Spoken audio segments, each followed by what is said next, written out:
And wait for it. Can we be heard? I think we can be heard. Can you guys be heard? Make some noise. Woo! Yes, so you guys can be heard. I can be heard.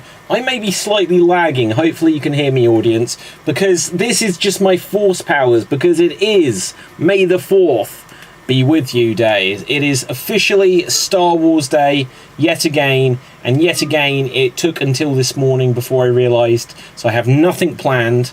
But we will talk at least a little bit about Star Wars, I'm sure, today. There's a lot of stuff going on.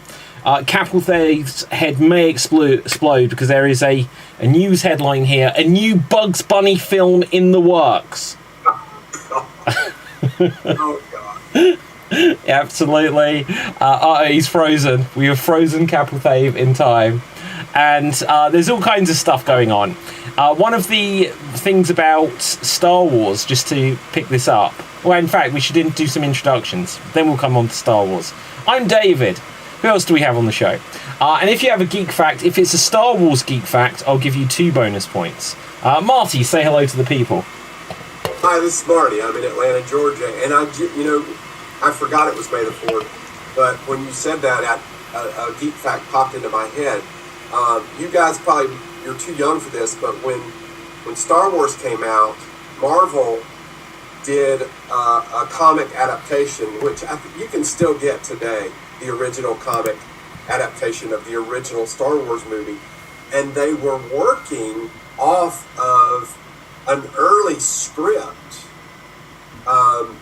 So there are things in the comic book that are not in the movie, like, for instance, Biggs Darklighter, who is Luke's friend who's gone off planet to be in the rebellion, and they have scenes together, and Jabba the Hutt's in there, but he looks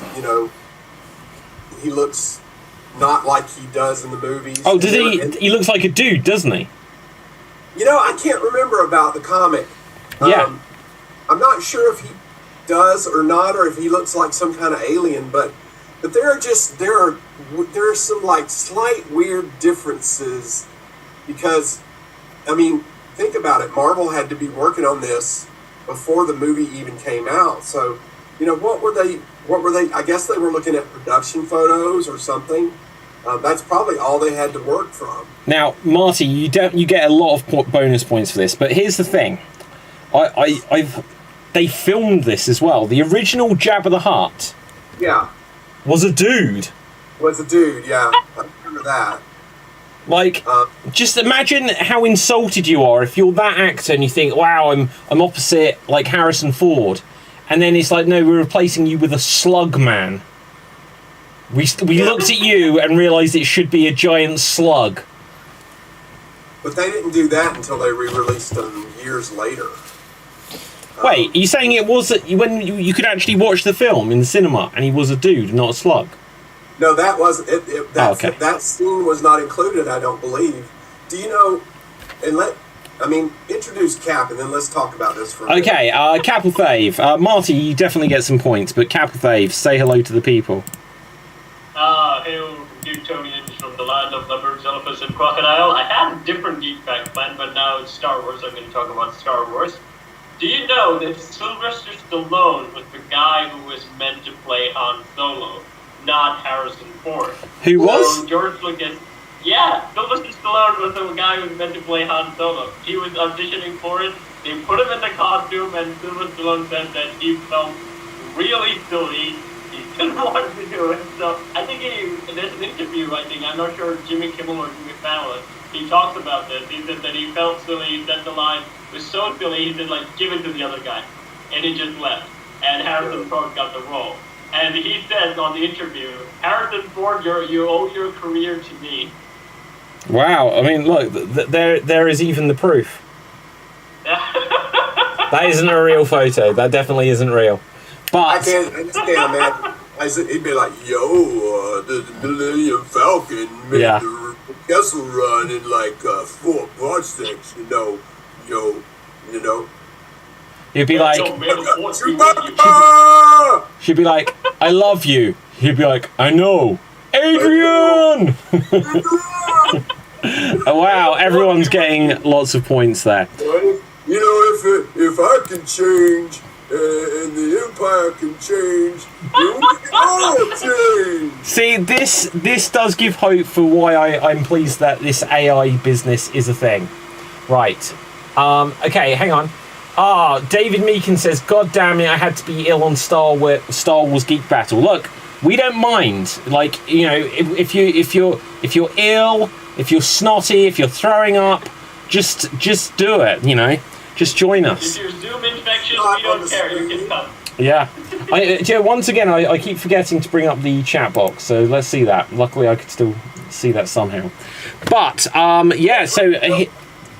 I wanted to ask, because I haven't really paid attention lately, but is it possible to watch the original version of Star Wars as it came out in theaters in 1977?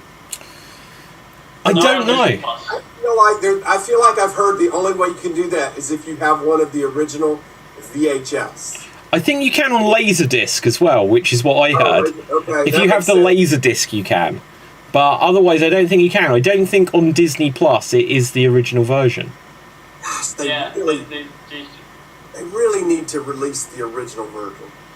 Well, this is what I was going to say. They need to use AI, and whatever these scenes in the comic, they need to just tell AI to CGI. Look, we saw The Mandalorian. It went from, like, kind of like, wow, there's Luke Skywalker and he looks young. It's kind of shit, but it's cool that he's there. To actually, the next year, in Book of Boba Fett, it actually looked like him. So, like, give it 2 more years and then, like, they'll never need new actors again. And they can actually give us Rocky Balboa as Han Solo. Well, I'm irritated by that because... I mean, I saw when they released them in theaters and they did all the changes and stuff. I said, oh, that's cool, but I want the original version as well. And years ago, I was super curious to watch George Lucas's first film, which is THX 1138, or I forget, I think that's what it's called. And I was watching it, and I was like, damn, this is really good. The effects in this are great. And then I went, the effects in this are too good for the late 60s. What's going on? And I found out that he changed all the effects in that movie as well. So he can't not tinker with anything. But, like, we'll come to that in 1 second, because I think that's a really good point you bring up. But we've got a couple of comments. Dawna says, you cannot watch the original disc except for on VHS and Laserdisc. Degrino on YouTube says, I have the DVD of the original Star Wars in a box set with the originals with the re-released versions. So, in a box of the originals with the re-released versions. So that might be that they did it at some point. Dawna says, Geek Fact, I saw the original movie in 1997 at the UA70 when it was a single screen. So much there, I don't know what that means. Right, but anyway... I had to thank... Oh, hang on, wait a second. We're getting an invader. I had to thank Inline through 2 showings and finally saw on the 3rd. Been a fan since. So there you go. So I wonder if she means she saw it in 1970, in 77, not 97. I don't think... 1997. I don't know. Like, they did... Here's a fun fact. They did re-release the Star Wars films in the late 90s. And I was ill when I went to see the one, and it was the one with the giant slug man. And I was so... And Dawna says, oops, 1977.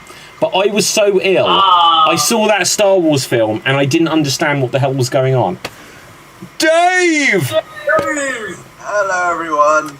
Okay, Eva says Star Trek Forever. So, wow, they're feisty today. Right. Well, I like Star Trek. Okay, audience, so we have a few questions which we can pose for you, because you are being talkative. It'll be good to know what you think. So, first of all, is the ultimate battle of Star Wars or Star Trek. You know, that is the other one. And if you're saying it's Star Wars, then, you know, why? But if you're saying it's Star Trek on today being Star Wars Day, why do you say that? So that is one question. Commenting from the heaven right now. And then I'll pose this next question straight away, and then we'll come to Dave. But I'll pose this question just for food for thought. Now, Star Wars is a triple trilogy. We have the original 3 films, we have the prequels, and then we have the sequel trilogy. And then we've got everything else Disney has come up with. But which of the trilogies is the best? And one thing which I've heard said a lot is that people that grew up with the originals will see them as the best. People that grew up and saw the prequels at the cinema love those the most. Is it going to be the same with the people that grew up seeing The Force Awakens and stuff like this? Is it that one is truly better than the other, or do you just need to have lived it in the moment? Hello, Dave. Hello, everybody. How are we all? Yeah, like, you know, may the Force be with you, Dave. How are you? I am well. I've got a pounding headache. It's called Capelfev. Oh, damn. I'm doing good this Star Wars Day. Do you have COVID? I don't have COVID. I've just got a headache. I love the way you said that, Marty, was instinctively, do you have COVID? You know, No. we're on Zoom.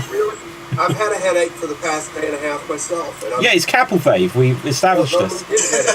It could be Capelfave. I've just finished uploading as well my Star Wars: The Old Republic gameplay. That's now that'll be up on YouTube after the 6th of May.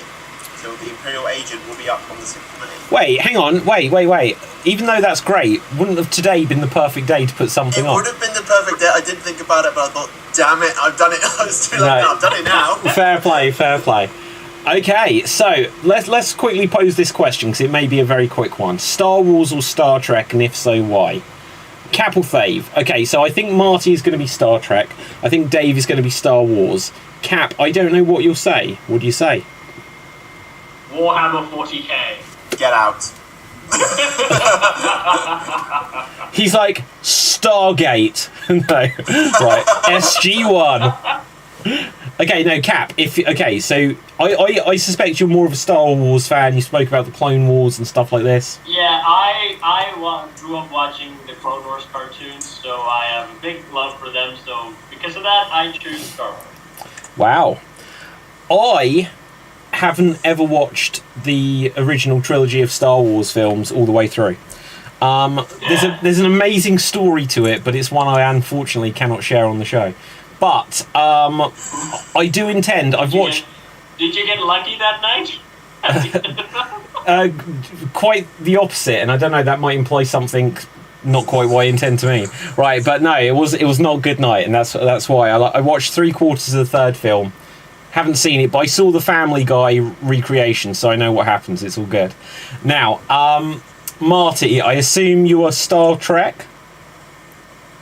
I am now. Back in the day, I would say that I was more of a Star Wars person, but over time, I just feel like Star Trek has, like, if you put the two in scales, total product, I think Star Wars has better product overall than Star Wars does, because the original trilogy to me is the only trilogy that's, like, I don't think I'll ever watch either of the other trilogies ever again, but I would watch the original trilogy over and over. And the shows on Disney have been, I mean, Mandalorian started strong, but now it's starting to taper off, and I don't know. It's not. And I never watched Clone Wars, so I can't comment on that. I did like Getty Watanabe's Clone Wars cartoon. Getty Watanabe. Yeah, the guy that created Samurai Jack and his name is Getty Watanabe. Isn't it Grande Oh, wait, no, it's Gendy Tartakovsky. I'm thinking of the. I love it. Getty Watanabe. It's like. I'm thinking of Long Duck Dong from 16 Candles. I found my stage name now. I was like, what? Getty Watanabe. Already pronouncing it wrong? You know what I'm talking about? Did you see the movie 16 Candles? There's Nice. an Asian character in there, and his name is Long Duck Dong. Long Duck Dong. And the actor's name is Getty Watanabe. Getty Watanabe. That's amazing. So I got him and Gendy Tartakovsky confused in my brain. Yeah, easy done, you know.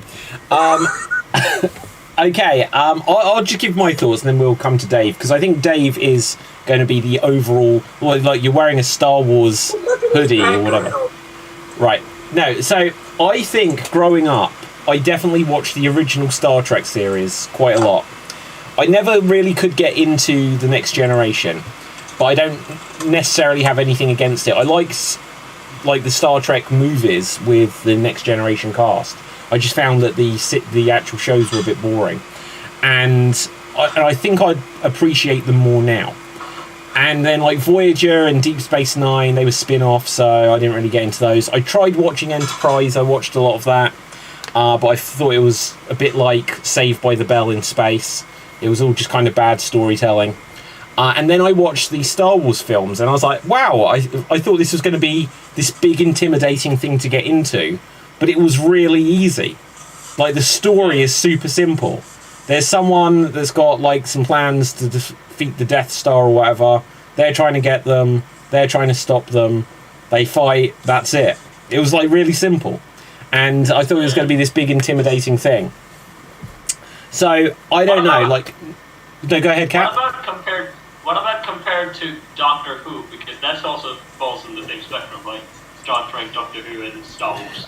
That's harder to say because I did grow up somewhat with Doctor Who. So what I can say though is when they brought Doctor Who back, I'm so glad that Doctor Who's come into this conversation now, Cap. You've opened the floodgates. Oh no, I opened the gate. But no, the thing with Doctor Who is when they brought it back in 2005, they did an amazing job of reintroducing you to everything bit by bit so that you didn't need to know anything at all going in.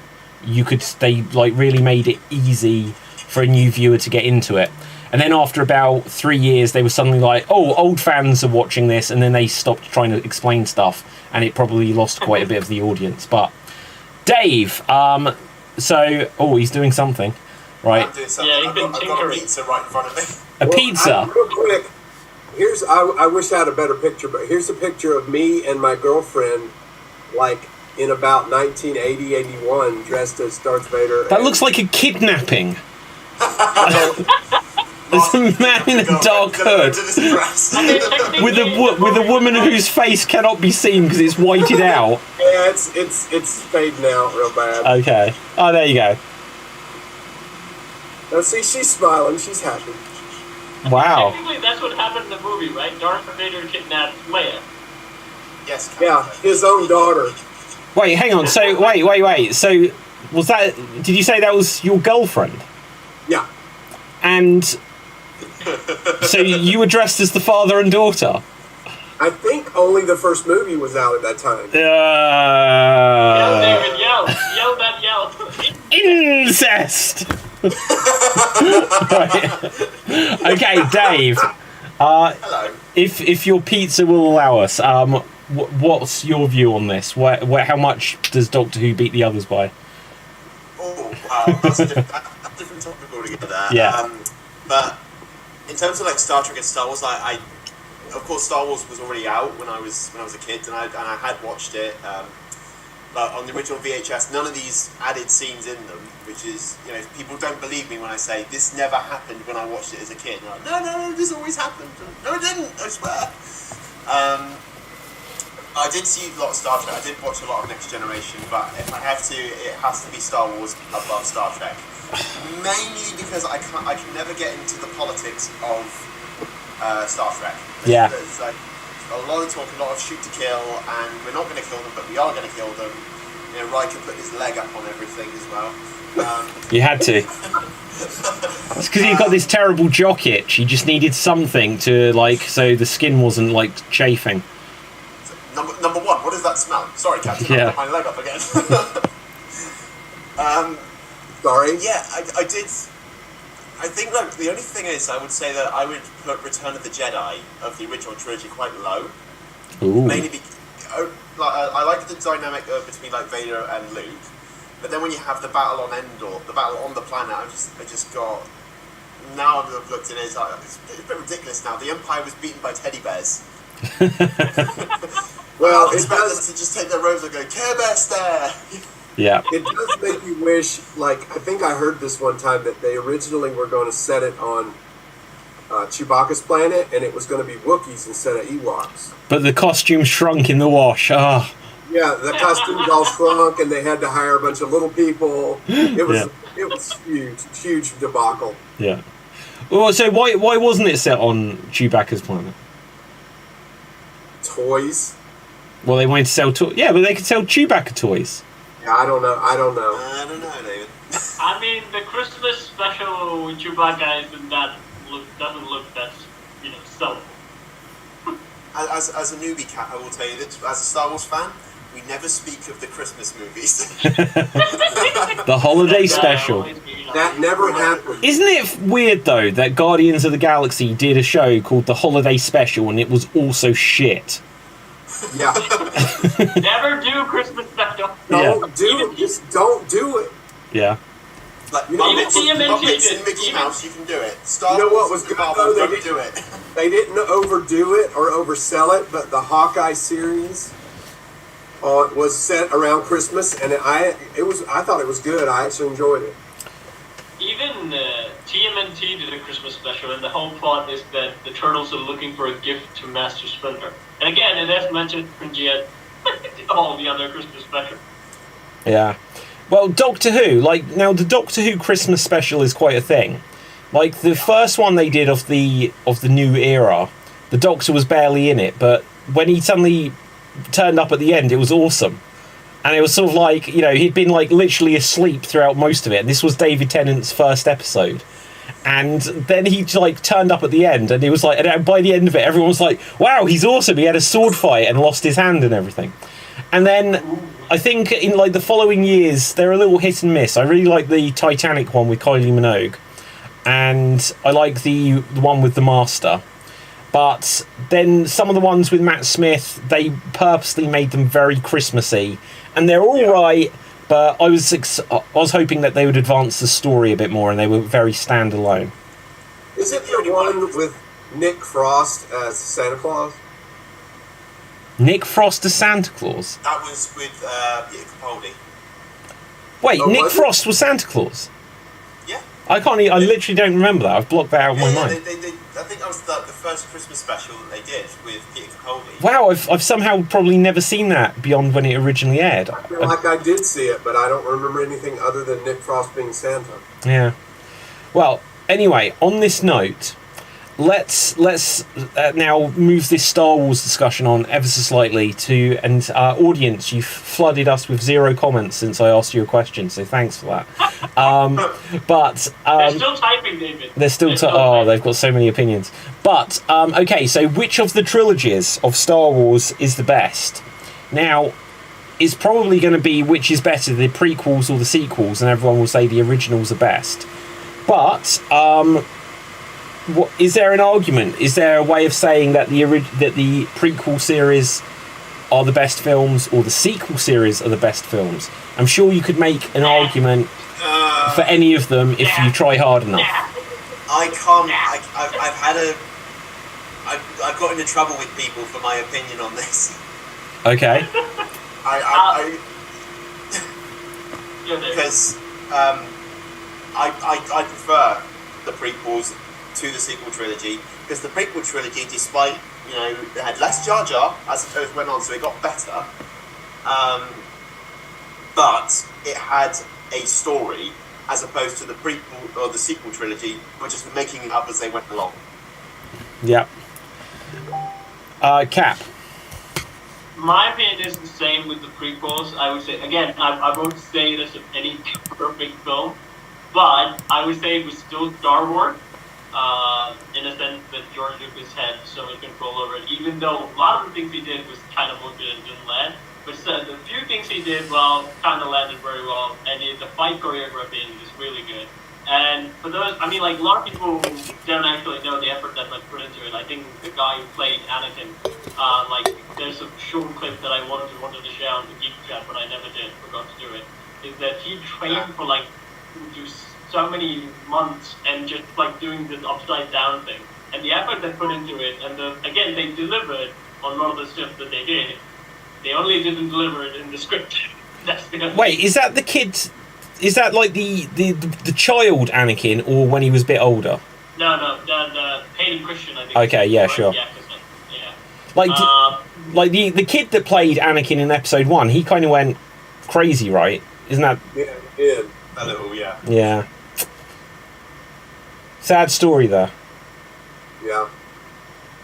But I think George Lucas is also there to document where someone actually talked about like having people that you're working with people who will hold you to your word, and also they will push back on the stupid things that you do and those who won't.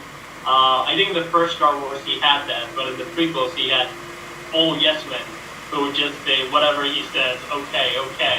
And because of that, he had no feedback. I think he talked about that no one actually gave him any feedback on the dialogue and stuff like that. So That really makes a lot of sense, though.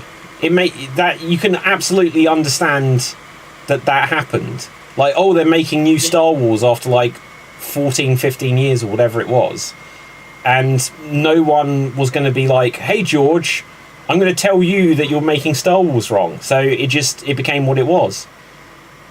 But I think I can say that it got better. Like he probably got a reaction from, like, you know, Jar Jar in Episode 1. Then he was just in less and less of the film. So people like, you know, he probably got some feedback from people that he spoke to. Yeah, Jar Jar, it's not working. But also, I tell you what, for whatever Anakin got better. Oh yeah, I'm sorry. Go ahead, Cap. The Anakin got better as well as the first. I mean, like the second film was Hayden Christian was terrible, but on the third film, Anakin was slightly likable. I think George picked up that the character was terrible, and he's writing a golden hero, and he needs to make him a little bit more heroic. I think it's the case with Jar Jar Binks that if anyone says, "Hey, Star Wars prequel trilogy," everyone can immediately say Jar Jar Binks. So love him or hate him, like it left an impression. Yeah. Obviously. Yeah, I think. Yeah, go on. I'm going to say I like the original trilogy the best, but I will say that I really, really, really liked The Force Awakens, and it made me excited for the trilogy, the sequels, I guess you would call, and then they screwed it. They screwed it up.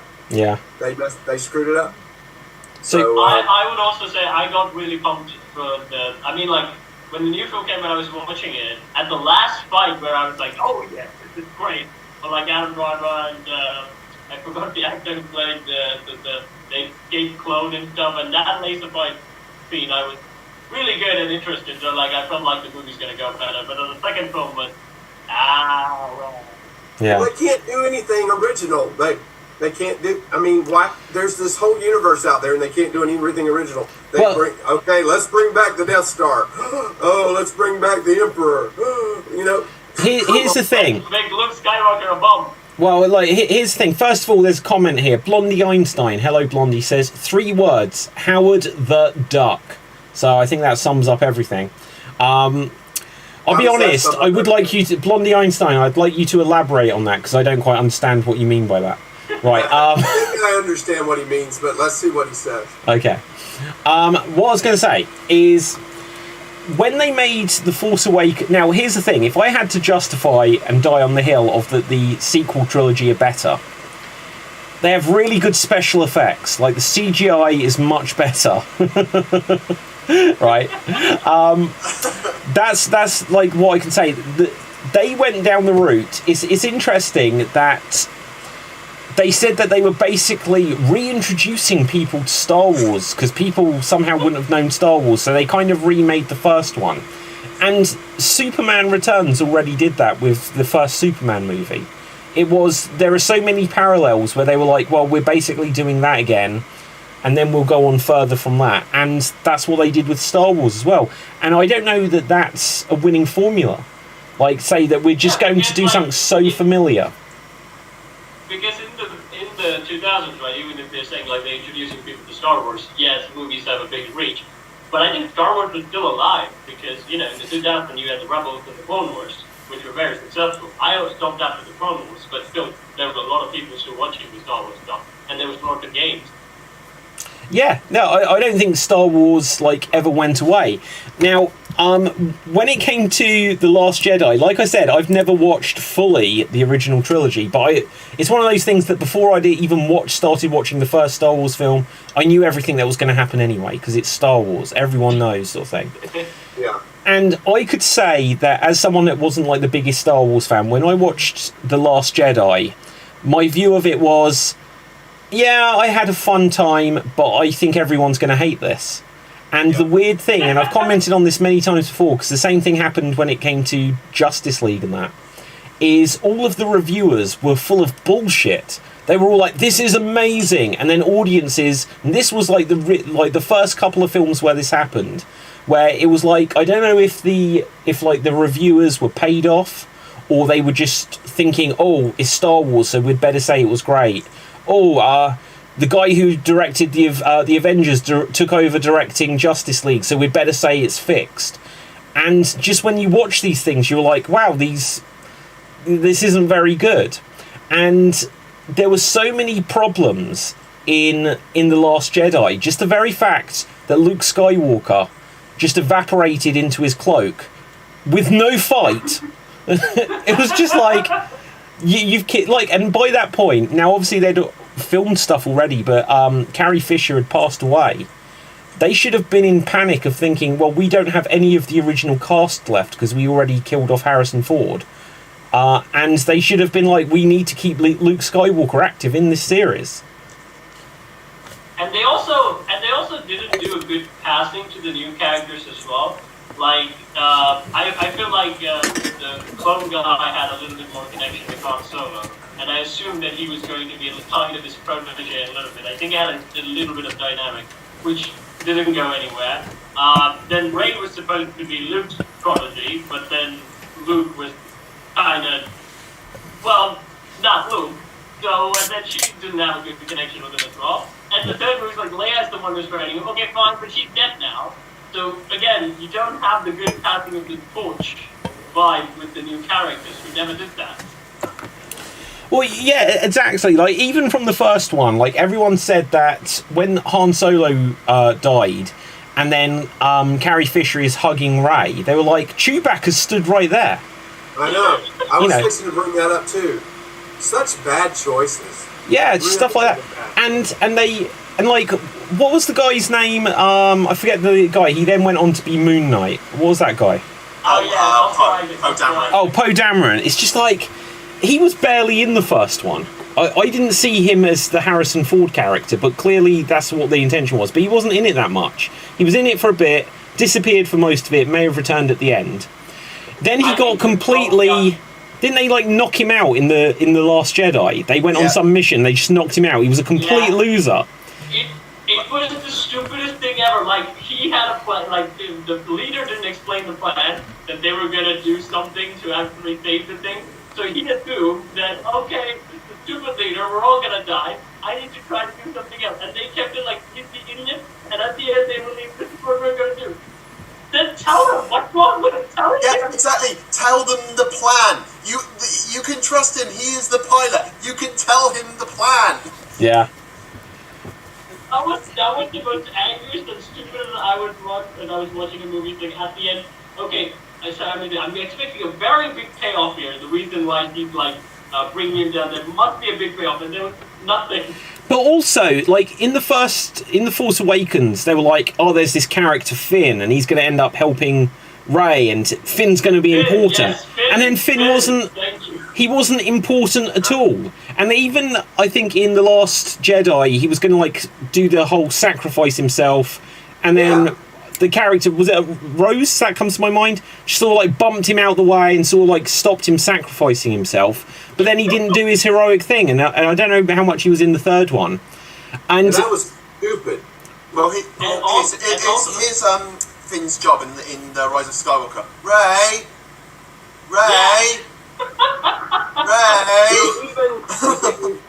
hasn't he come out saying, you know, they didn't?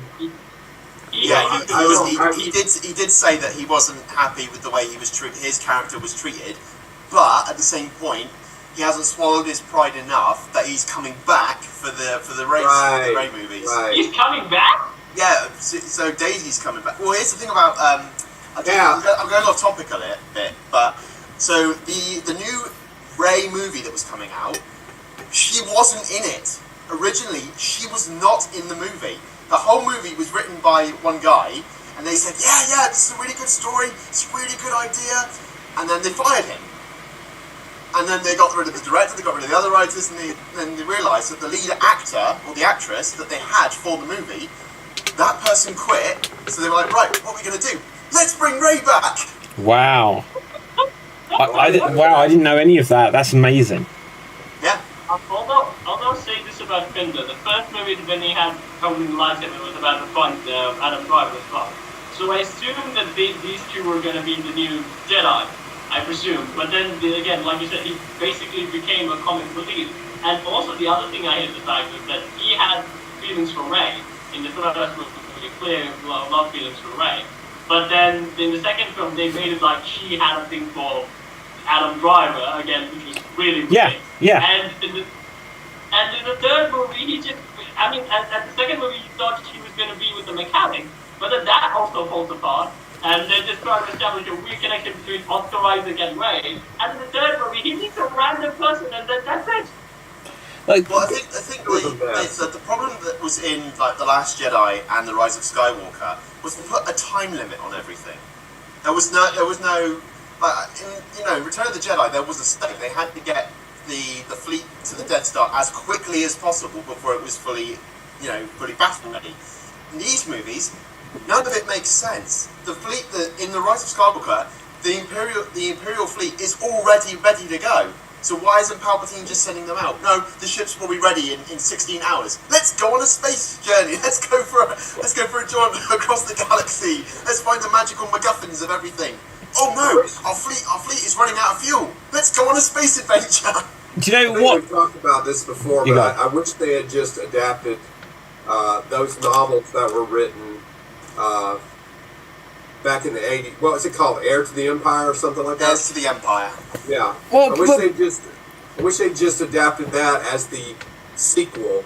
But apparently George Lucas wrote a sequel and they just decided not to use it. That's insanity. Like, imagine, like, I'm going to sell you the rights to Star Wars, and you'll have everything. Looks like this stuff. Yeah.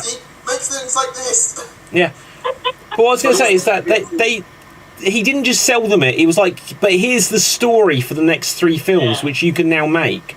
And they just decided we're going to start from scratch and not write the stories from the original writers. So those stories exist out there somewhere. Hopefully someone can get them and leak them. Yeah, go on, Marty. Well, did you hear? Apparently they're going to make this a film. Dave Filoni, who's been writing, I guess, some of the TV stuff, is going to make a movie, and it's going to incorporate a bunch of the characters from the TV shows. And when they approached the guy that plays Boba Fett, oh yeah, he said, "Sounds like the Avengers to me." Was it? I can't remember if it was on the show last week. We spoke about the guy who played Boba Fett. Yeah, we spoke about it. And we brought up the quote, and it was just like, it's called the Book of Boba Fett. It's like, why is Mandalorian suddenly there? Oh, I know. Wasn't it like 2 whole episodes? Yeah. Yeah. Where it was the Mandalorian and the Boba Fett was nowhere to be found. Yeah. And also, he was the worst he was the worst mob boss ever. He basically did nothing in that series. I was like, oh, Boba Fett, this menacing character you're going to be afraid of. Oh no, I'm going to ride a bike. I'm going to build a family. I'm going to take over a gang. I'm not going to do any of the work. You guys are going to do all the work. I'm just getting paid. If I had to change the Book of Boba Fett, I would put him back as a bounty hunter. Like, don't make him a gang leader. Maybe have the finale be him being, taking over, Jabba's empire, but have him be a bounty hunter again. That's what he was good at. That's what he was doing for years before this. Marty? And this has bugged me too, and nobody ever mentions it. But in the original movies, he doesn't have a Kiwi accent. He does now. Yeah, I know. What happened? Okay, the Sarlacc juice got on him, and all of a sudden he sounds like a Kiwi. There is like one particular line where people always show it, like the original, like the comparison. Just he's walking through a corridor, and the original voice and then the changed voice, and it is shockingly different, obviously. Okay. Have you ever seen a picture of the guy that originally played Boba Fett in the original movie? No, I'm going to look it up though. He's standing there with his mask off, and he just looks like I don't even know how to describe it, but it's so funny. Oh, I want to know why. What is it? Does he look? Is he older in it? No, that's not him. Oh, yeah, I think it is. I think it is him, like, but in modern. Oh, here it is. Oh, maybe it is. Oh my god, you're right. It's quite low resolution. I need to get out of the shot so that it'll focus on it. It's Tim from accounting. Yeah, absolutely. It is. He looks like an accountant.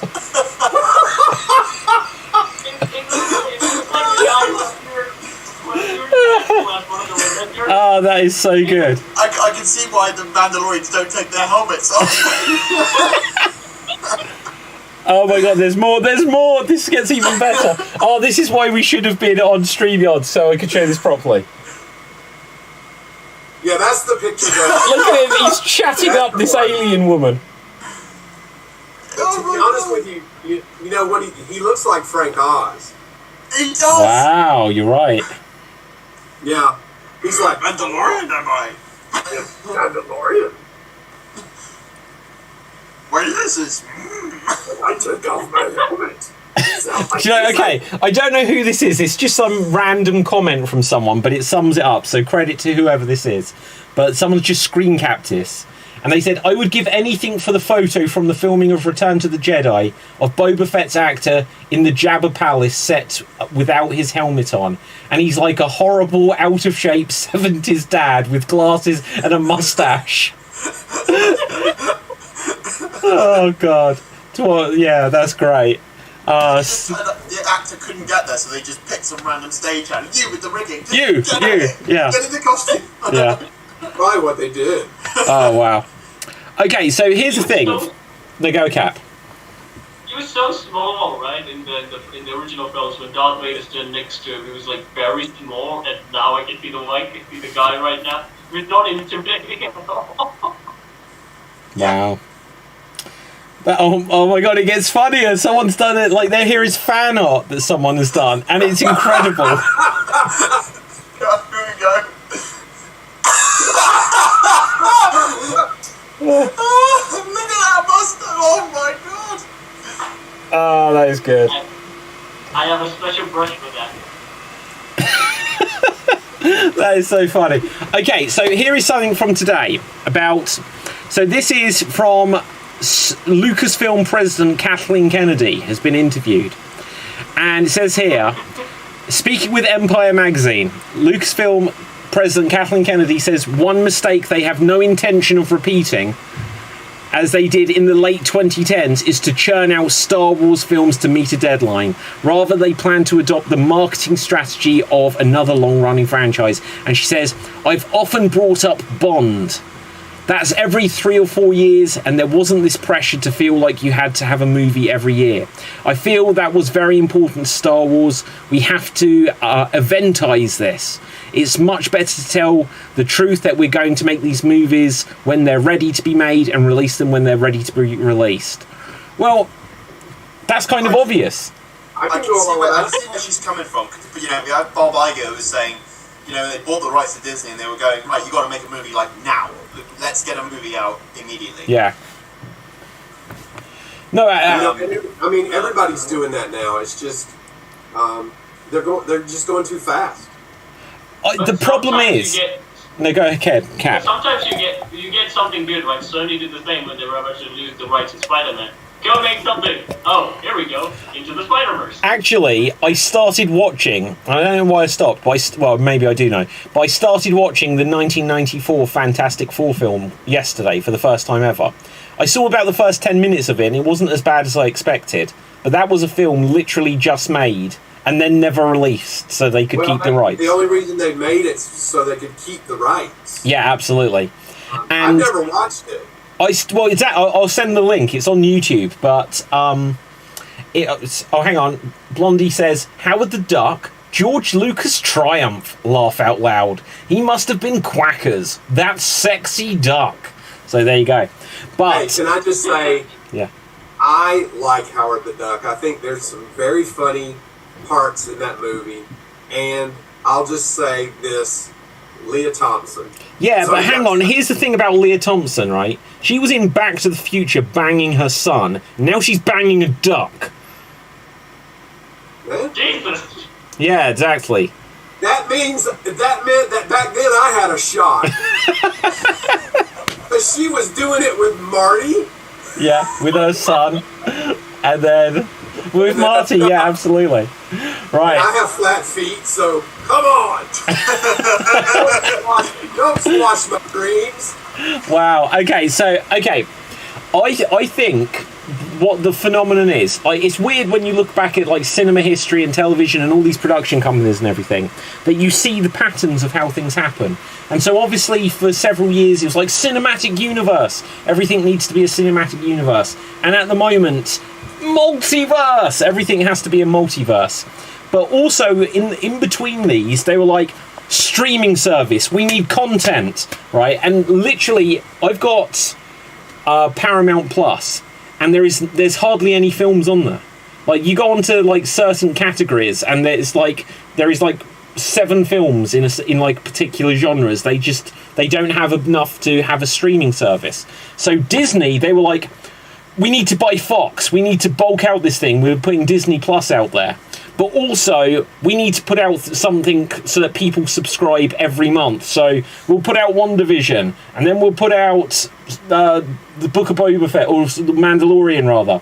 And then we need another Marvel thing, and then we'll put out a Lady and the Tramp remake. And they had to have something constantly. And it meant that they were like, we've got Star Wars and Marvel, let's just keep making things. And then, as it's turned out, there aren't enough filmmakers, there aren't enough visual effects artists, and they're pissing off actors along the way as well, so that they're ending up where it's kind of imploding on themselves. Yeah. And also they're in a sense ruining their material. I mean, like, now when you announce a Disney remake, no one's excited. It was the time when they announced the Disney remake, everyone's like, okay, it would be cool to see. Yeah. But then now Disney remake, it's gonna be bad. We don't care. Well, look at that. Look, who was it that directed like Book of Boba Fett and that? Because he also did Lion King and stuff. Who is that?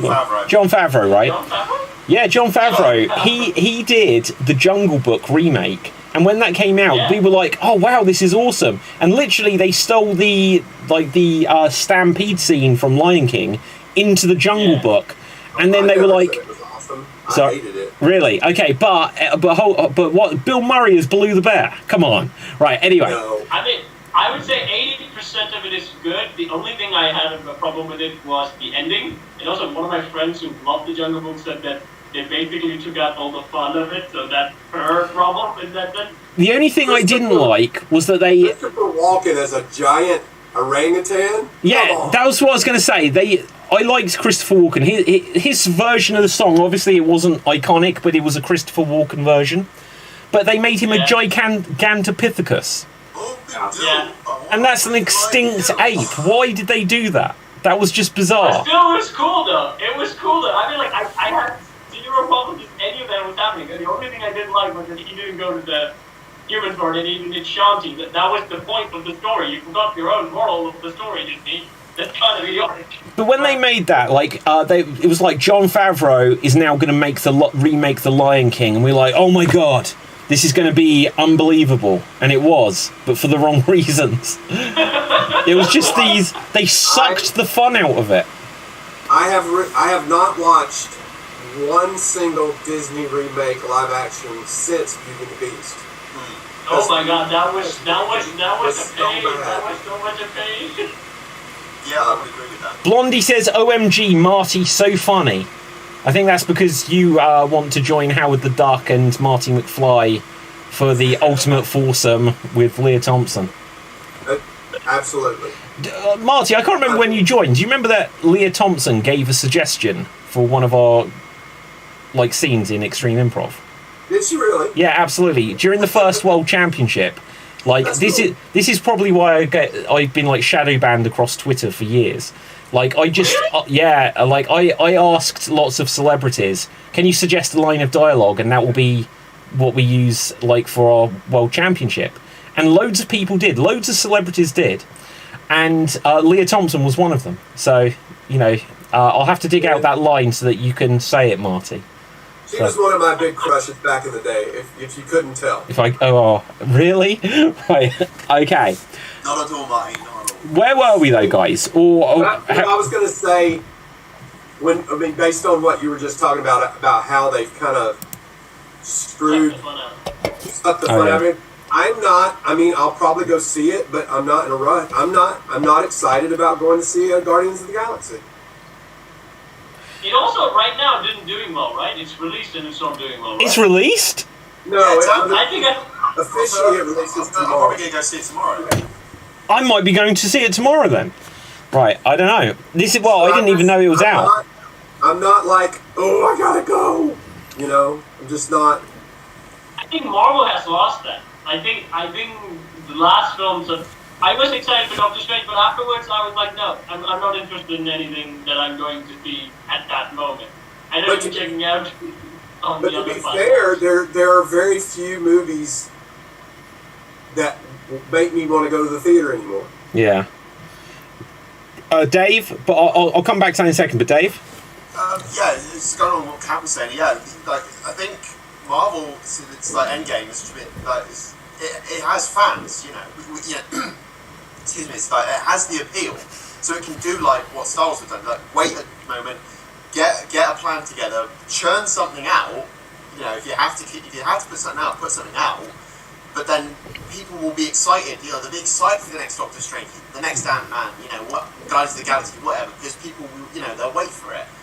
But they keep trying to that Endgame. The only way I can describe it is that's the hype. That's the point they got to. But now, since they've got to that point, they keep trying to recreate that Endgame hype instead of saying, "All right, bring it back down," so that when we get to the next event, I know Marty hates this guy, but for Kang, if they make Kang be Endgame level, then the build-up will be worth it. Because for the moment, they're just doing every movie I've seen has that final battle moment.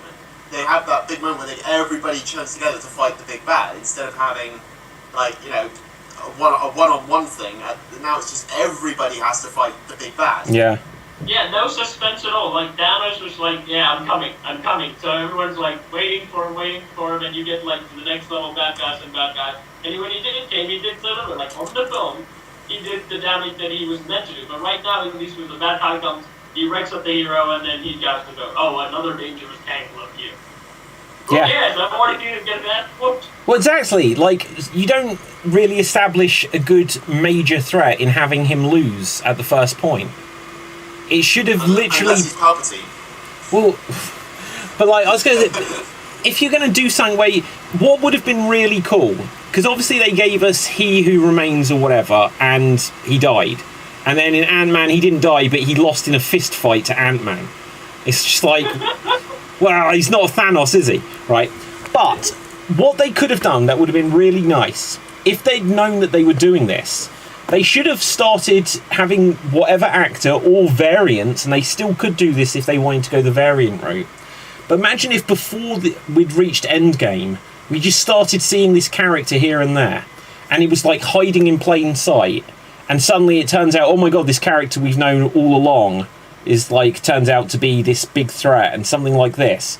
And it should have been, if they wanted to do something with Ant-Man, and they kind of did this, but it should have been that they were about to be obliterated, and they didn't win, they just escaped. And then it's we need to give this warning about something much scarier is out there. And I think they tried to they like that final moment of Ant-Man where it was just like a close-up and he was suddenly a bit panicked or whatever. That was the only thing they played into, oh, there's still a concern out there. Otherwise, he won. Something I was going to say, what was I about to say? I've lost it. Oh, shit, what was it? Well, I hope that they'll take into account the tanking of some of the most recent superhero movies as a sign that they need to, they need to switch things up a little bit. And I've got to say, you can disagree with me if you want, but I'm not loving. I mean, maybe it is still just a rumor, but I'm not loving the casting rumors for Fantastic Four. Adam Driver, Margot Robbie. Oh, for God's sake, just Margot Robbie is Harley Quinn. They can't put her into Fantastic Four. I think they shouldn't. And there's talk of making the Thing a female, and Mila Kunis is. Okay, like, I've sort of said this before, but this is really becoming a thing, especially with Marvel. Some of these castings, they're casting people that are far too old. Like, Mila Kunis has been, been in Family Guy since, I think she took over Family Guy season 2 as Meg. She was in that 70s show in the 90s. They need a young cast.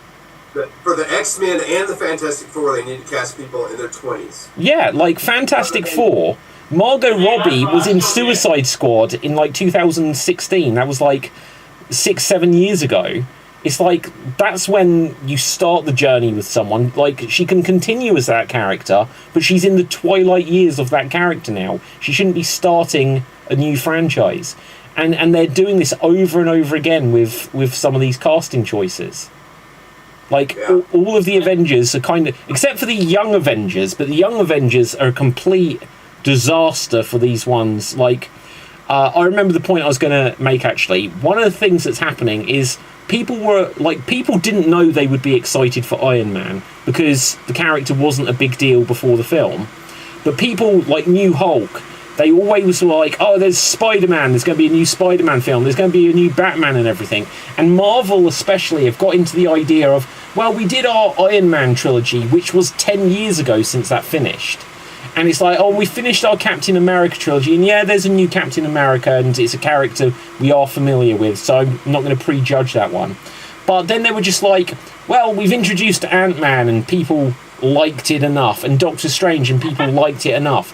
But now you're getting to Ms. Marvel and Captain the Marvels. It's no one cares about the Marvels. We want to see Iron Man and Captain America and Black Widow. We want to see the characters that started this thing. It's it's a complete bait and switch that along the way they've just replaced all of the characters we cared with new characters that actually historically no one has cared about. Yep. Dave. I'm going to make a controversial point, so feel free to hate on me for this. I don't like the fact that Sam Wilson is Captain America. Okay. Only because... He has no powers. No, so my thought behind it is he built an identity for himself, his hero identity as Falcon. Yeah. And putting on the Stars and Stripes will not change that. Steve Rogers is Captain America. Because of his morals and his values and everything. So that's what made him Captain America. You can't imprint that on someone else. But I do like the costume of Falcon being Captain America. But I think for the identity thing, I think that Sam Wilson works better as the Falcon. Yeah, I kind of agree. Even in as much as when they were well, there's Hank Pym, but now there's Scott Lang. Now, again, I didn't know Ant-Man before the films. But when it's the idea of, oh, wait, so this isn't the original Ant-Man. And this is a complaint I've said about these Marvel characters, over the last few months, is that you even look back, Hank Pym is the genius that invents this thing. And then you've got Scott Lang, who's just a moron. And then you've got, well, yeah, it's just no, but here's the thing. It's well, you've got Bruce Banner, who's a genius, and then you've got his cousin, who's a lawyer. right? And it's like, and then you've got Captain America, who's like a super soldier, and now you've got Falcon, who was Falcon, and I agree with that, but he's got no powers. It's like, and then, oh, is that my computer, or can anyone else hear that? I can hear it. Yeah, I did. Okay, it's gone now. Me. That was probably me. My bad. Okay, I just felt like the internet trolls had got to me already, right? But it's just like all of the characters. They're coming for me. Yeah, well, they're coming for all of us. We're saying the controversial. We don't like something point of view. But all of the characters are now like, and Hawkeye, he's a trained soldier, but like Hawkeye Girl was someone who was a fan of his. Yeah. It's like, what? And it's like, oh, here's Ironheart, and it's like, she's the new Iron Man, and she's just a school student. It's like, none of these people are upgrades. All of them are worse. And Ms. Marvel is just a fan of Captain Marvel. Whereas at least Carol Danvers was a soldier, and then she was trained by aliens. It's like, none of these replacements. Kid Loki is just a kid, right? They should all be called Iron Man Jr., Captain America Jr. And then look at the Hulk's son. Oh, Right, okay, Dave. I was going to say, I think the only thing that Miss Marvel, she's never worked. Like, they keep trying to push Miss Marvel. Comic runs, it's never worked. I don't think Captain Marvel works either. I think the only thing that I've seen that I actually enjoyed her in was the Avengers game. Like, that came out, I think it was 2019 that came out. Sure. And she actually had a story. You know, she had the. They didn't do the Inhumans bit, so they had the gas that made her Ms. Marvel. But they still had a story where the Avengers were disbanded, and she brings them back together, and then she sort of brings them, you know, together because they're all broken after the death of Captain America. So in that, she has a good story. She's annoying as hell, but she has a really good story. Cap? I just want to say that I do agree that Ms. Marvel and Captain Marvel, in a sense, for me, felt like they never had that much of a fan base. But Jana Liz, who does appear on Extreme Report, does mention on the Geek chat that she's her demographic. I've heard her say it, and very few people say it, so there might be a market for it, which I don't see a big buzz like with other characters. So, even though I don't think they can be a huge success, but I think they can still do enough, probably, if they do have a demographic. But in that case, they need to make them a little bit more separate, because, like, if you have a very, very niche demographic and you bring more to the mainstream with the other heroes and mix of it, that's going to create a problem, because, like, the reason why it didn't reach the mainstream is not the overall mainstream song for that character. And when that character shows up in another song, and those kind of the tone shifts come there, it won't be as good. Marty? well, just speaking from the female point of view, my wife loves. Oh, you're serious? My wife loves Captain Marvel. She liked the first movie, but she did not like the Ms. Marvel TV show. As a matter of fact, we never finished it. And I asked her, I said, do you want to finish this? And she said, no, I don't like it. That's the only thing I can say with that is it got better by the end. I thought it was like in the first 3 episodes, she didn't do anything heroic. She just caught people. She didn't have a fight at all. We got past 3. I think we got to 4 or 5, and nothing still had happened. Yeah. So we were like out. I had the same problem with Moon Knight. Oh my god! Yeah. I started watching that. I want to talk about Moon Knight. I'm really going to make this brief. I started watching it and I go, what happened to Moon Knight? I was like, no, you've ruined Moon Knight for me. Thank you. Goodbye. End of. I really hated Moon Knight. You could have had like and they use Moon Knight's personality to have him do investigating work. Turn it into a Batman sort of thing. You know, have him use those 3 personalities, and by the end of it, they all come together and they beat the bad guy. That's what it's supposed to be. Exactly. I really didn't understand a lot of Moon Knight, and it was weird, and then suddenly there was a hippo woman, and I was just like, I can't be bothered with this. And it took me about a month to realise I hadn't finished it. A character that links to Moon Knight, Werewolf by Night, they ruined that too. That was terrible. You could have had that little crossover there. In the Werewolf by Night movie, just had Moon Knight appear. Have Marvel actually put out a Disney Plus show this year? What are you talking about? What I just said. Have Marvel put out a Disney Plus show this calendar. I thought it was a statement, not a question. All right, that was a funny thing where I said something. You're like, "What are you talking about?" I was like, "I don't know how else to say it." I think so. No, it's weird, isn't it? Because they were constant. Like it would be like Star Wars, Marvel, and now it's been. What was the last one? Has there been something since Werewolf at Night? When was that? Like for Halloween, I guess. No, well, Hawkeye was out around Christmas, wasn't it? Yeah, but Hawkeye was a year earlier. Yeah. Oh, it was a year earlier. Yeah. So I think they realised that, wow, this really isn't working.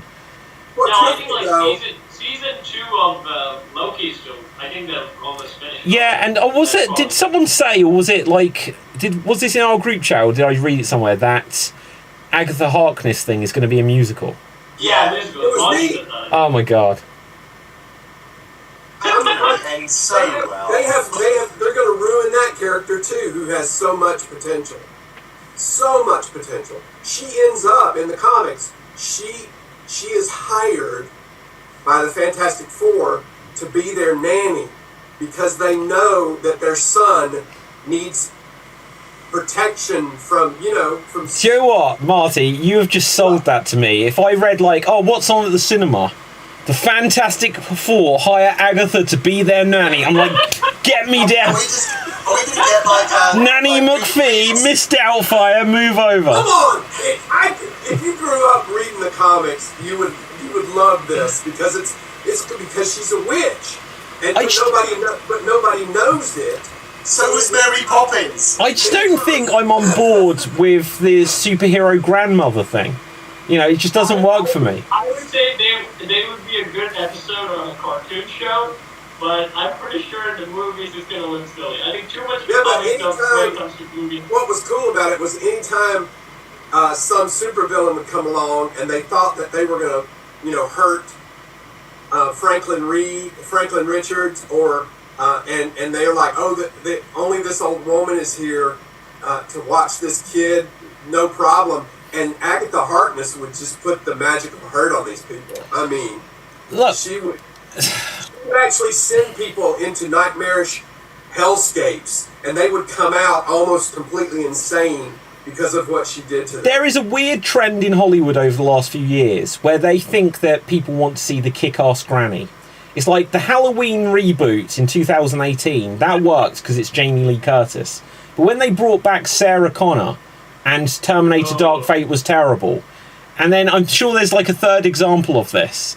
It was even like in the Texas Chainsaw Massacre, which was like from 1973 or something. They then brought back the original character as the kick-ass granny.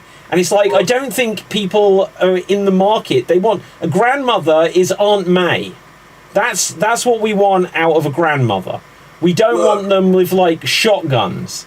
I've got to sign off right now. I've got a screenplay to write called Kick-Ass Granny. I think David Walliams wrote Gangster Granny, so I think it's already been done. Oh, okay. Well, she would, in the movie, she wouldn't have to be. I mean, she could be that actress, Catherine Hahn. Who? But the actress that plays Agatha Harkness. Oh, okay. She doesn't have to be, like old.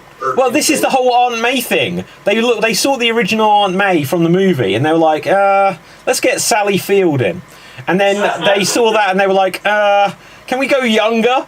Like we need this one to be like having sex with Husky Harris or whatever his name was. Happy Hogan. That's it. Husky Harris. That's the name of the wrestler, actually. Also, I would say this. Also, this is one of those things that's happening, except for Spider-Man, is that most of the characters from the old Avengers cast got toned down so much that they're opposite to themselves. Like, think about Thor, for example. He's now a comedian. Yeah. As I said, a very bad comedian, but he's now a comedian, not the Asgard Thunder God that he actually is. Yeah. Who may make some jokes and then turn different. Hulk, again, was still the Hulk, and now he's, I don't know, doing yoga or something. He's yeah. He's Parents Teacher Association Hulk. But then, take Doctor Strange, right? Remember the rebuttal between Doctor Stephen Strange and Tony Stark's Iron Man? That was so fun. Both smart characters trying to outwit each other. Yeah. He's now an idiot.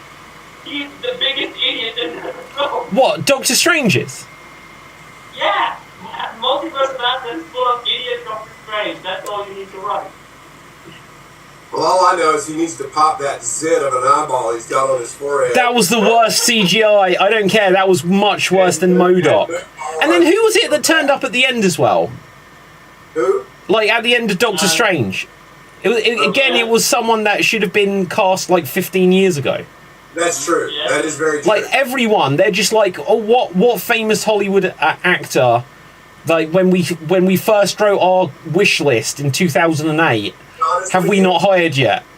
Rachel McAdams should have been that character. Yeah.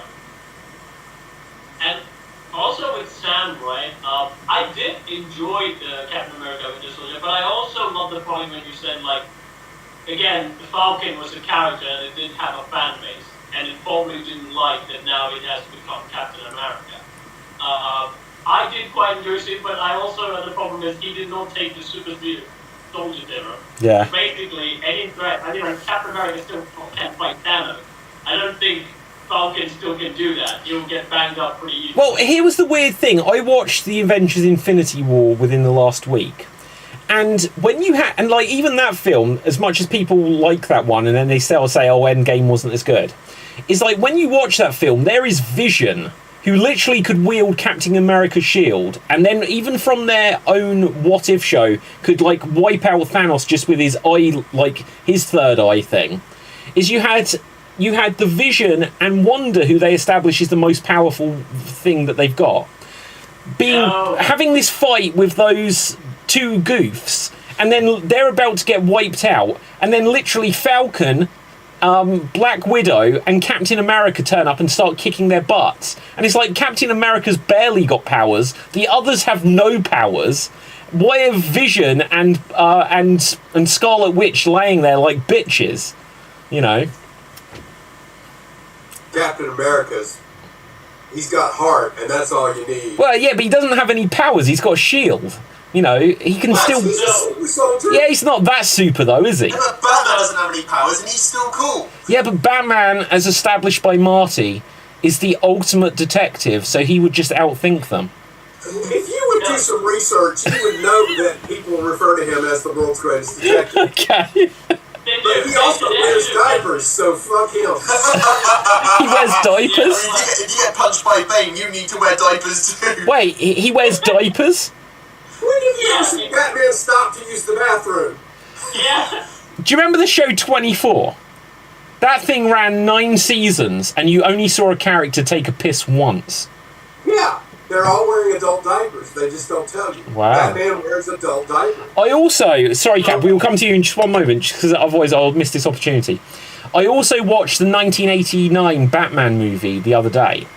And it actually is a lot better than I expected. I thought it wasn't going to hold up, and it actually holds up quite well.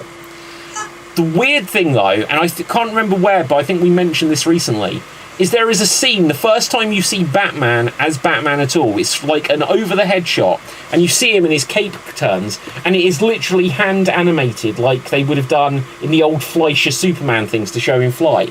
It was super weird. It was hand-animated. I haven't watched it in a long time. I have no idea why they did it, but it was animated. Like, if they wanted to have his cape swirl and all this with him on top of a building, it was animated. It was weird. Anyway, Cap. So the question that you asked that why Vision wasn't able to do is that they established that the guy who was fighting Vision had a blade that basically weakened him. That was the whole thing. But for Wanda, they actually made a point where she wasn't fighting at all, and then when she started to fight, I think one of the Wakanda bodyguards said that why was she not fighting? They actually Yeah. But I'll say this though, Infinity War does have some big flaws because think about the portal thing with Doctor Strange, and they chopped the guy's hand off, but they never used that power again. There are some flukes with Endgame that I 100% agree. There's not Infinity War, but the thing is that it wasn't big enough to ignore the big moments that they want you to actually focus on. So again, that's a good bit of film magic, I would say. They get to ignore the small details and like the big things. They got away with it. In Endgame, for me, it was hard to go away with. But again, for the majority audience, they got away with it a lot. Yeah, there's a lot of different ways they could have killed Thanos. I mean, I know a lot of people say Ant-Man could have gone up his butt, but he didn't have to go up his butt. He could have gone in his ear. He could have gone up his nose. Or if you've watched The Boys, he could have... No. He could have gotten green in the peen. Exactly. I'm so glad that I don't watch The Boys. And then just like bring some pepper, like this. My wife will. I don't think she's gonna watch The Boys anymore after that. And with Invincible, that's as much as adult superhero stuff I want. After that, I don't want more. Invincible is the A+ superhero show that I'm okay with. Yeah, okay. Too much. David. Yeah. Don't listen to Cap, because I know how you feel about when he talks about animation. But I'm going to tell you from Marty, Invincible is a very good show. Okay. I'm probably not going to. I've seen Invincible. I like Invincible. No, I should watch it. I should. It's very, very, very good. And Bugs Bunny is nowhere to be seen, so that's even better. Oh, speaking of that, there was a story. I'm going to find, what was this about a new Bugs Bunny film? Bugs Bunny movie. Yeah. I had not heard that. It's a headline here. Let's see what it is. But I won't watch it, so... So, director Robert Rugan recently revealed he was apparently been hired by Warner Brothers to write a new live-action and animated hybrid. So, this is going to be Space Jam 2 all over again. Bugs Bunny film. It didn't work before, so why would it work now? I'm sure, I never saw it, but I'm sure that Tom and Jerry movie, live-action movie, was really good. No! Wait, wasn't like, what's her name, like Chloe Moretz, whatever, like, like Hit Girl in it? Sucked so bad. I usually like her in things. I do too. The problem is, this is the problem, right? She basically has no idea where Tom and Jerry is going to be on the screen. She's basically looking everywhere else where Tom and Jerry is on the screen. Okay? That's great.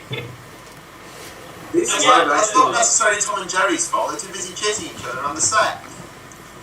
I would say that the Roger Rabbit thing is a very one-off thing, I would probably say. It's really hard to do that, I would say. Space Jam 1, again, it's not a big, good movie, but still, I think in the 90s... I love Space Jam!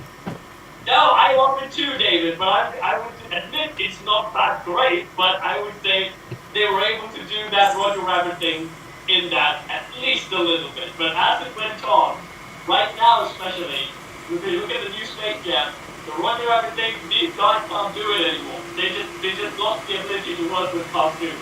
Yeah. But you know, Cap, the people who did Roger Rabbit were Disney. It was Disney that did that. Warner Brothers, they gave them the license to use the characters, but Disney did 90% of the animation for that movie. Isn't it crazy that they've never been able to work out more crossovers like this?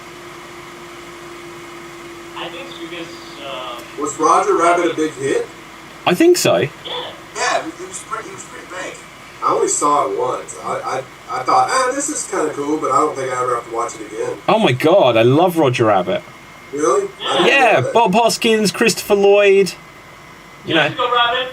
Jessica Rabbit. I've got Leah Thompson. I don't need a cartoon. Yeah, but if you had to have a cartoon, it's Jessica Rabbit. I don't know. Wow. If it was a cartoon, who would it be? I don't know. That would probably be the Disney princesses, I would say. Capelthave, just be honest. You're like Space Jam, Lola Bunny.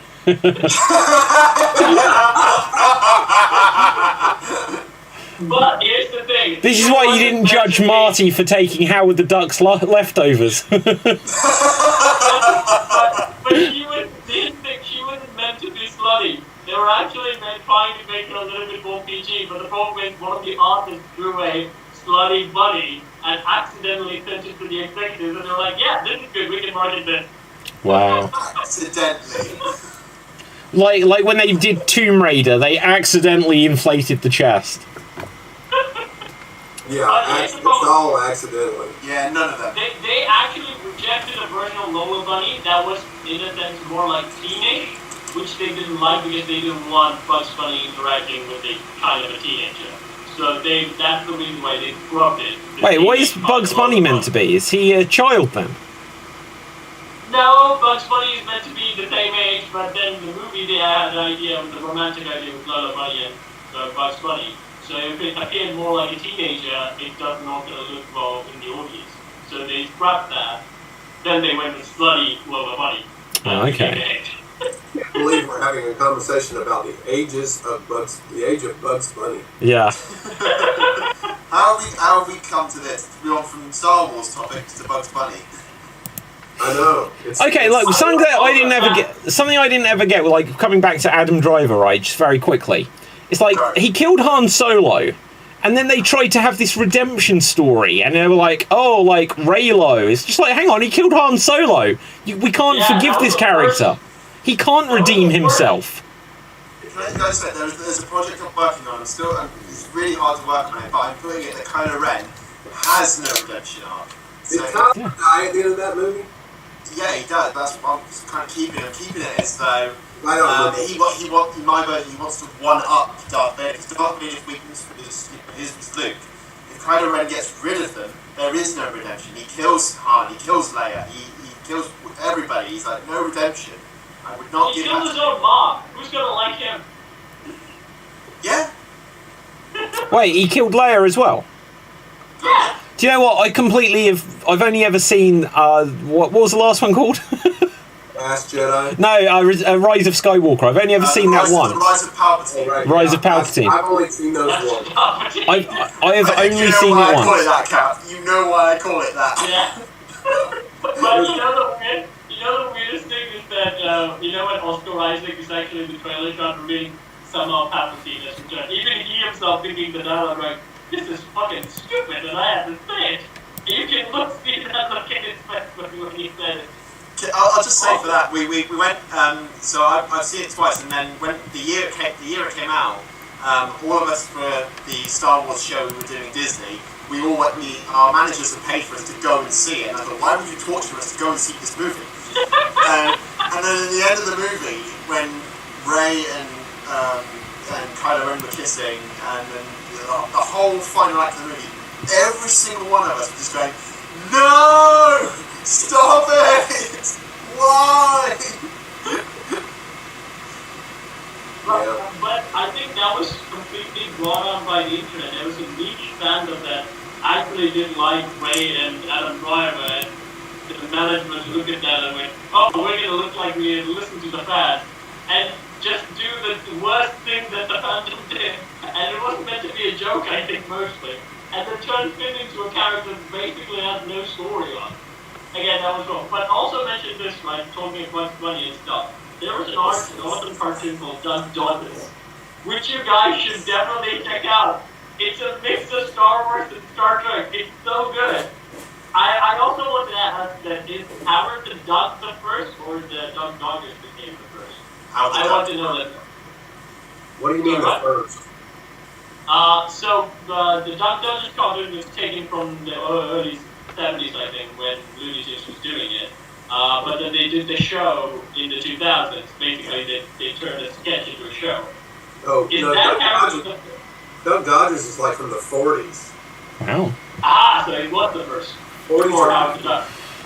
So, guys, I am just looking at the clock here. We're like, wow, this is absolutely flown by. And there's still so much to cover. Apparently there is a Simpsons episode, like another mini Simpsons episode that's come out today, which is a Star Wars crossover called Maggie Simpson in Rogue Not Quite One. And she's in Grogu's hovering pram thing. So we should check that out at some point, maybe.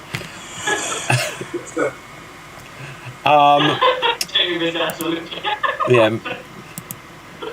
But other than that, I'm trying to see if there's any other like big stories here. They're making Beetlejuice 2, and eventually aren't they going to have to remake that as Beetlejuice 1? Because it's been so many years, no one remembers the first one. Are they just going to remake all of Michael Keaton's movies? Are they going to have Mr. Mom 2 and Multiplicity? I mean, they kind of, like, to be honest, like, Kang the Conqueror is a remake of Multiplicity already. Like, True. Yeah. They already kind of did that. Like, in Ant-Man Quantumania was so terrible in so many ways. Like, the fact that everything was small, it's like they completely spoiled the idea of it's going to be like Honey, I Shrunk the Kids, where they run around, because everything was small, so everything was in proportion now. But then when there was like all of the infinite dimensions Scott Lang's, there was one where he was dressed in his like Baskin Robbins outfit, and every other one looked the same. There should have been a few that looked like different people. They could have had like a few funny cameos, or like the fat one, or something like this. But, you know, they didn't do anything. It was just a terrible film. Yeah. Also, I need to ask about the Beetlejuice thing. Isn't the God thing right now out of style? I don't think the new Adam's Family did well, right? Or did it do well? The God thing. Well, hang on. Like, Wednesday, didn't that do super well? It did. I think there's going to be a second season. Yeah, like, everyone loves Wednesday. And then there's probably not for Beetlejuice, because I assume that the God thing has died out. So without the God thing, you can't bring back like Wednesday or even characters from Beetlejuice, the God from Beetlejuice. And when they actually announced Beetlejuice 2 was coming out, this was I think Beetlejuice announced in the Google, I think when they used it like a movie, they were announcing they were going to do a Beetlejuice, I think like in 2015 or something like that, and it still hasn't been out. And right now, I just don't want to see it. At that time, I was excited for it, but right now, I don't want to see it. Yeah. Well, because, like, Michael Keaton, when you've seen him... Because I think there was a new Flash trailer over the last few days as well. But, like, Michael Keaton, he does look especially old in the Batman costume. Like, he needed a bit of digital touching up. What I hate is that they gave him a hairpiece. You know, why can't he be bald old Batman? You know? If only there was an older version of Batman that the Flash met. Yeah! It just baffles my mind. What if they don't think that's ever happened. did Batman Beyond movie with Michael Keaton as old Batman? That would be awesome. Yeah, look, I'm gonna speak out against this, because look, I'm fed up of these young Avengers and young... I don't want to see the Hulk's kid, and I don't want to see someone else say that they're Batman. I think, so the 2000 Dozer card, it doesn't remind you guys that Batman Beyond card. Yeah, like, when that came out, I was outraged. I literally wrote to Warner Brothers, right? I didn't. But... Was it written in crayon as well? Well, yeah. I understand. I was like, dear Warner Brothers and the Warner sister Dot, I will not put up with this. Oh dear. I was writing that to Teen Titans. Next, Guys, you know what? Eventually we're going to get to X-Babies. Have you ever read any of the X-Babies comics? that's a real thing. Yeah, where the X-Men are all babies. That sounds like Muppet Babies. I'm up for that, actually. I like Muppet Babies. That was awesome. Yay! Right, okay, guys, we're going to have to wrap this. I've got people in the waiting room waiting to get extremed. So, with this, let's find out where we can find everyone on social media. Starting with... And if you have a recommendation for the week, starting with Marty, where can the people find you? You can find me on Instagram at WhatWoulDJesusGlue, and as of right now, I don't really have anything to recommend. I haven't really seen anything new that's kind of tickled my fancy, so... Okay, Cap. You can find me on Swapdeeds, where I did a new series called Uncancelable Disney Princess.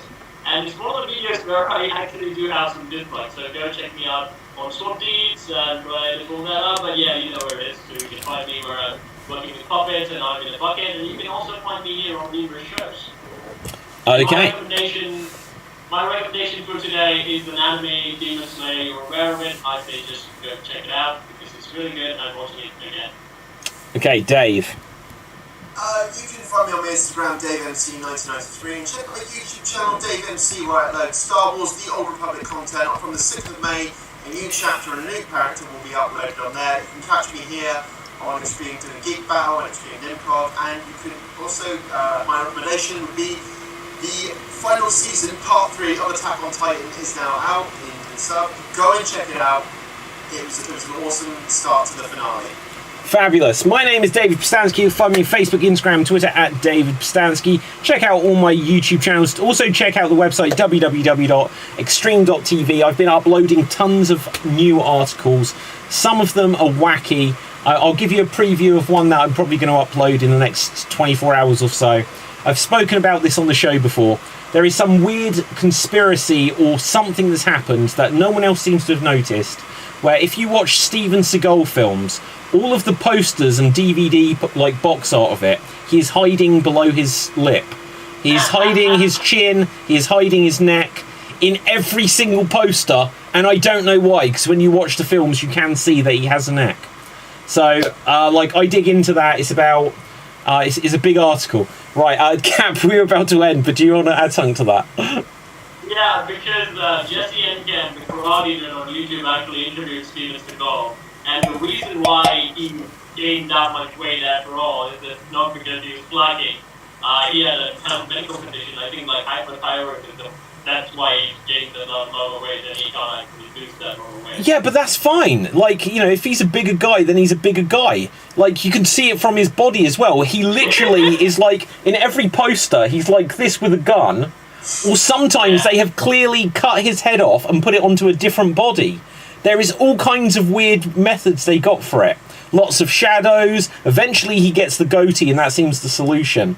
But yeah, anyway, I go into depth in this in my article. It's not a body shaming thing. It's just discussing a strange phenomena that I've noticed since about 2003.